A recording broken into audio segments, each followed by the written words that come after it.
కాస్త చదువుకున్నోళ్లే కాదు, చదువు లేని వాళ్ళకి కూడా కొంతమంది తెలివితేటలు ఉంటాయి, కాస్త విషయాన్ని గ్రహించే శక్తి ఉంటుంది. అలాంటి వాళ్ళు కూడా తీసుకుంటారని చెప్తున్నాను నేను. ఇక సోదరుల సంగతి నాకు తెలియదు. మీ జీవితాల్ని అర్థవంతంగా ఖర్చు పెట్టండి. నిన్నటిని బట్టి దేవునికి స్తుతి చెప్పండి, కృతజ్ఞతలు చెప్పండి. ఈరోజు దేవుడు నీకు ఇస్తే ఈ రోజుని ఎలా దేవుని కొరకు వాడాలో, బాధ్యతలు ఎలా నెరవేర్చాలో దృష్టి పెట్టండి. ఇక రేపటి సంగతి ఏంటంటే, రేపు నా ప్రభువు ఉన్నాడుగా, రేపటి సంగతి ఆయన చూసుకుంటాడు.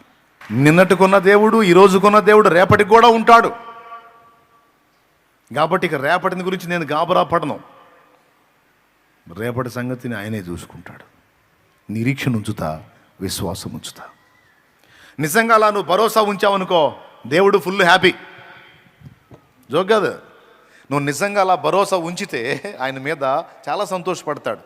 ఇదే కదా నేను చెప్తుంది నీకు అంటాడు.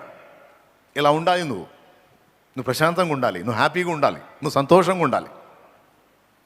నేను నీలో అదే చూడాలి. నువ్వు అలజడిలో ఉంటే, నువ్వు కలవరంలో ఉంటే, నువ్వు భయంలో ఉంటే బాధపడతాడు.